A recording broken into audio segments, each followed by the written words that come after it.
কেমন আছো? যাক, সময় মিলল। তবে এতদিন নিশ্চুপ কেন থেকেছো? 2 বছর 2 মাস 2 দিন পর জিজ্ঞেস করছো কেমন আছি। তবে শোনো, যেইভাবে বেঁচে আছি এইভাবে মানুষ বাঁচে না। তুমি হিনা, গোটা পৃথিবীটাই বিষাদময়, কোথাও শান্তি মিলে না। মানুষ পাগল একখা দিয়ে নকশা করে আমায়, বন্দি করে ফটো ফ্রেমে।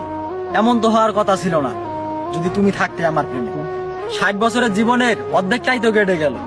আমি হয়তো দূরত্ব নিয়ে কি বা পেলে বলো? যদি তুমি থাকতে তবে জীবনের শেষ দেখতাম তোমার সাথে।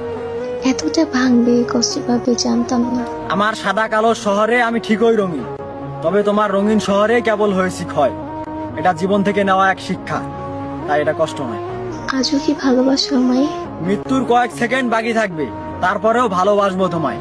যদি কখনো কোনো নারীর সাথে শয়নও করি, তারপরেও তোমার জায়গা অন্য কারণ নয়। ক্ষমা করা যায় না? ক্ষমা? হাসালে। ভালো থাকো। ভালো থাকার জন্যই তো আমার শহর ত্যাগ করেছো। সর্বোপরি একটা কথা, তুমি খুনি, তুমি আমার আত্মার মৃত্যু ঘটিয়েছো।